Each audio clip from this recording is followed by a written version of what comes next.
નમસ્કાર મિત્રો, હું હરિવર્ધન ચોકસી આપ સૌનું સ્વાગત કરું. મિત્રો, આજના વિડીયોમાં આપનું ખૂબ ખૂબ સ્વાગત. મિત્રો, રોજની જેમ આજે પણ જોઈએ આપણે કોણે શું કરવું શું ન કરવું. તારીખ 24/4/2026 શુક્રવાર. પહેલી રાશિ મેષ રાશિ. મેષ રાશિવાળાએ આજે શું કરવું જોઈએ? મેષ રાશિવાળાએ આજે ગાયની સેવા કરવી જોઈએ. ગાયને ઘરની રોટલીને ગોળ અવશ્ય ખવડાવવો જોઈએ. શું નથી કરવાનું? મિત્રો, આજે કોઈ પણ વિધવા સ્ત્રીનું અપમાન નહીં કરતા.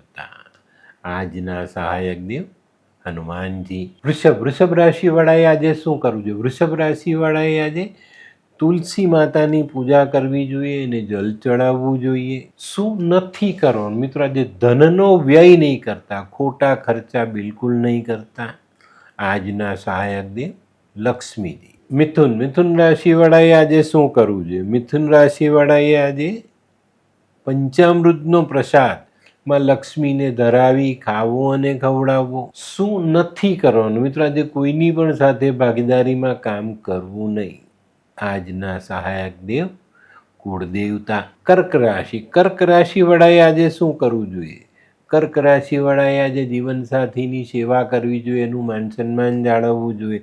અને જો તમારા ઘરની નજીકમાં કડવા લીમડાનું ઝાડ હોય ને તો એને જલ અવશ્ય ચડાવજો. શું નથી કરવાનું? મિત્રો, આજે ઇલેક્ટ્રિક સામાન ખરીદવો નહીં. આજના સહાયક દેવ ભગવાન શિવ અને મા પાર્વતી. સિંહ રાશિવાળાએ આજે શું કરવું જોઈએ? સિંહ રાશિવાળાએ આજે માતા પિતાની સેવા કરવી જોઈએ અને જો વડીલ ભાઈ બહેનો હોય તો એમની પણ સેવા અવશ્ય કરવી જોઈએ. શું નથી કરવાનું? મિત્રો, આજે કોઈની મસ્કરી નહીં કરતા. આજના સહાયક દેવ ભગવાન વિષ્ણુ. કન્યા રાશિવાળાએ આજે શું કરવું જોઈએ? કન્યા રાશિવાળાએ આજે ખાસ પોતાની અને ઘરના વડીલોની તબિયતનું ધ્યાન રાખવું જોઈએ. શું નથી કરવાનું? મિત્રો, આજે જલનો બગાડ, પાણીનો બગાડ બિલકુલ નહીં કરતા.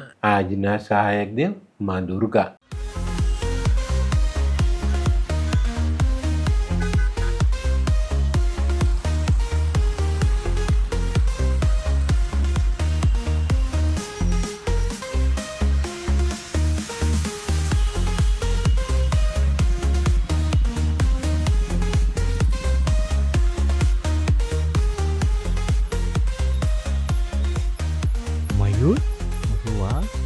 હે હાય મયુર. હાય, કેમ છે? બસ એકદમ મજામાં. પણ તું તારી તબિયત તો એકદમ ડાઉન હતી ને? હા દોસ્ત, આ પહેલાં મારી તબિયત ખૂબ જ ખરાબ રહેતી હતી અને ડૉક્ટરના મંતવ્ય પ્રમાણે મારે શું કરવું એ મને સમજાતું જ ન હતું. અને સૌથી વધારે તો પૈસાનું પણ પાણી થતું હતું દોસ્ત. પછી તે શું કર્યું? દોસ્ત, દવા કરું કે દુઆ એની મને કાંઈ સમજણ નહોતી પડતી. અને ત્યાર પછી મારા જિંદગીમાં લાલ કિતાબ જેવો એક જાદુઈ ચિરાગ આવી ગયો ને કે જેણે મારા જીવનમાંથી અંધકારને દૂર કરી નાખ્યો. અને એના સાયન્ટિફિક ઉપાયોથી આજે હું તારી સામે સ્વસ્થ થઈને ઊભો છું. અરે વાહ મારા દોસ્ત. ચાલ.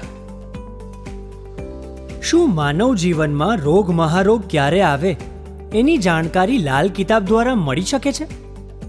હા, જરૂરથી. 20 વર્ષ અગાઉથી આ રોગ મહારોગની જાણકારી મેળવી શકાય છે અને લાલ કિતાબના યોગ્ય ઉપયોગ દ્વારા તેમાંથી બચી પણ શકાય છે. તો બનાવી લો તમારી પોતાની લાલ કિતાબ.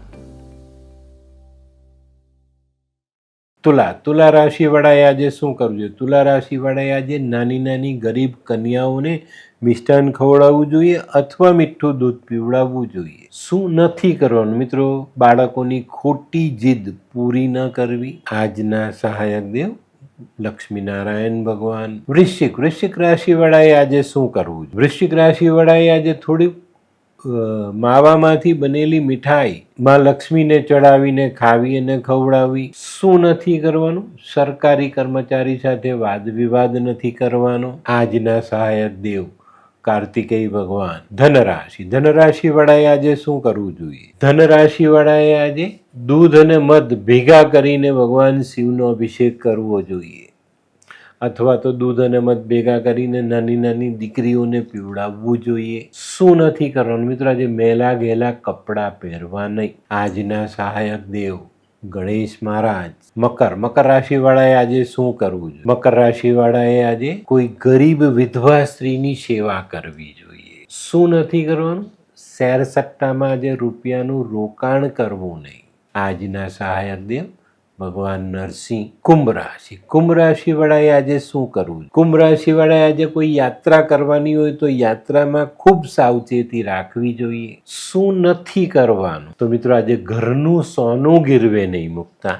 આજના સહાયક દેવ લક્ષ્મીનારાયણ ભગવાન. મીન રાશિ વાળાએ આજે શું કરવું જોઈએ? મીન રાશિ વાળાએ આજે થોડું કપૂર, ઘી, રૂં આવી વસ્તુ મંદિરમાં દાન કરવી જોઈએ. શું નથી કરવાનું? મિત્રો આજે જૂનું લોખંડ ખરીદવું નહીં. આજના સહાયક દેવ લક્ષ્મીનારાયણ ભગવાન. તો મિત્રો આ તો તમારા માટે આજના દિવસે કોણે શું કરવું શું ન કરવું તેનું જ્ઞાન. તો આજનો વિડીયો ગમ્યો તો લાઈક કરો, શેર કરો, યુટ્યુબ જોનારા શેર કરે અને સબસ્ક્રાઈબ કરો. હું હરિવર્ધન ચોકસી આપ સૌની રજા લઉં. ફરી મળીએ નવા વિડીયોમાં નવી જાણકારી સાથે. તો ચાલો બદલીએ જિંદગી. નમસ્તે.